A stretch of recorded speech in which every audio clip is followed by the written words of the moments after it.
Hey buddies, Jose here at Wire Ninjas, coming at you with a fresh install video. Today we just finished building a local area network, and that means category cabling. So we pulled data throughout the home. It's a mostly finished wall environment, and I want to show you guys the work we did, but also give you a little tips and tricks along the way, maybe some insight as to how to do things yourselves. So let's take a look at what we're dealing with here. So we're inside the home, and I want to give you guys a good look at not only the finished wall work, but the unfinished wall. That's why I'm starting in this unfinished location. And we'll start up here. This is one of our data points. So right here we have a data point. We did Cat6 cabling. This is Cat6E. At the current moment, I typically recommend Cat6A. However, due to budgetary constraints, we went with the Cat6 cabling here, the Cat6E. So this is one of our data ports. This is a gang. This is a pre-construction gang. So basically, if you have open walls, there's different low voltage boxes. The ones for retrofitting have the little legs that butterfly through the drywall. This is for pre-construction, so it has nails. So you basically line your gang up. You can see there's a little flush mounting bracket here. You line that bracket up with the stud, and then you nail it in, and then basically it gives you the amount of depth you need to stack the drywall on top, and you have a perfect install after the fact. So this is the second floor. There's two drops up here. One is this in this unfinished area, and like I said, I wanted to start in here so you can get a good look at what it takes to run cable. When you're in a finished wall environment, you have a few options available to you, and we'll go over those options, different methods for cutting into the walls, or building circuits within the walls. However, like I said, I want to start in here because you can see this is very typical to any home, which is studs. Studs are in the way all along the way. Now, the ceiling's different. Usually in the top floor, the ceiling is open on some levels. So as you can see, we have opening through the arch, but through the walls itself, or where the roof meets, we have studs along the way as well. And this is going to be the same for the lower floors. You're going to have a stud blocking you. So ideally, you would have the studs running in your favor. So if you have to run a line in a lateral position in accordance with the stud bays, that's great. But sometimes you have to run a line across the stud bays, which means you're going to have to cut into the drywall and perform track cuts. That way you can drill through the studs or stack the low voltage wiring on top of the studs with a smaller channel. And then you can, do the repairs or sub them out, whatever it is. But I figured I'd start in here again so you can see what it looks like behind the walls before we go into the furnished wall areas. Now for this drop, or these two drops up here, I managed to drill straight through the footer and the header on the next floor and get all the way back to the point of origin where all the wires are coming from. Now let's actually talk about that a little bit. So the first thing you do when you want to build a network of any kind, audio, video, data, is you should establish the point of origin for all the circuits, but as well as the destinations. And if you're an installer, it's always best to go over this with the homeowner and establish where the origin is going to be and the final destinations. And what I like to do always with the homeowner, go around, mark with blue tape and a marker, mark exactly where he wants the destinations. That way there's no oversight, there's no hiccups. Everyone gets what they want. The crew can be most efficient as well. It's just the best way to do this thing. That way the homeowner is assured that he's going to get exactly what he wants and no variance there. And the crew can work freely after that too. It's very important that the crew can have free domain. They don't have to, ask or inquire or bother the homeowner, you or the homeowner, you the owner or your head technicians. So we walk in, we do an assessment, we see what the budgetary needs, concerns, or the actual wiring needs or concerns are, and we come to a solution that works for everybody, given these parameters. Then we establish the origin and destination of the wiring.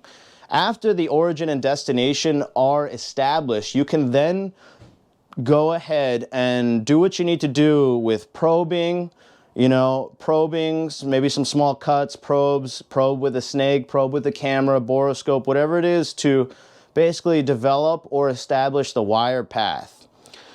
This process is the most efficient process for me. It's the cleanest process. It's also comes to be the best results. You know, if you take the time to plan and then execute, you will have much better results in the end. So part of that planning is origin, destination, and then you can go ahead and set the wire path. And what setting the wire path means is the actual probing to decide how am I going to go, how am I going to navigate through the finished walls, or how am I going to navigate through the unfinished walls. And once you decide how you're actually going to take the wire path, then you can start drilling, cutting your strips of drywall, drilling through the studs, and clearing the wire path for the circuit to be in place. Once the wire path is clear, you can then build the circuit from the origin to the destination. I usually save termination for last. It is wiser to terminate, validate, and label all your circuits before you do any drywall repairs. That way, you don't have to take any steps back. Everything's validated, all the circuits have integrity. Then once you do the drywall repairs, you're done. There's no question about it. One thing to keep in mind is be cautious as to where, if you're doing drywall repairs, be cautious as to where you're drilling or inserting screws for any of the bracing or drywall repairs themselves, because you can shoot through your own wires. It does happen in the field. To me, I don't think I've ever done it, but I set protocols in place to avoid these and many other instances. So, moving forward, this is one of our destinations, this unfinished room. Like I said, I actually shot down through the footer in this room and the header for the next floor, got all the way back to the first floor, and we'll get there too, but let's take a look at the other drop location on this floor. This is a finished wall drop here. So as you can see, we have an office. That's why they need a workstation. She's going to move the desk here to this location, so she asked me to put the data port on this wall. So here's your data port. We made her a nice long patch cable just for the time being until she moves the whole workstation over, so she has a nice hardwired internet connection. This particular wire path, she also requested, again, insight to the install. She requested as minimal wall damage as possible, which is tough. It's tough to make that happen, but for this particular wire run, she asked me, can we do no cuts in this room? And I said, maybe. So we figured it out. So let's see the wire. She said she didn't mind running the wire outside the wall in the closet. And as you can see, this is a cedar closet, so we didn't want to cut up the cedar. So we ran the circuit outside the wall, going back to, you can see our point of entry into the closet there. So we'll follow from the point of entry. We're going to go back to this room where I decided to pull up both of these circuits. So both of these circuits pulled up from right here. As you can see, right there, bam. So let's take a look up there. So that was a circuit path. We decided to crawl up there because we had the space.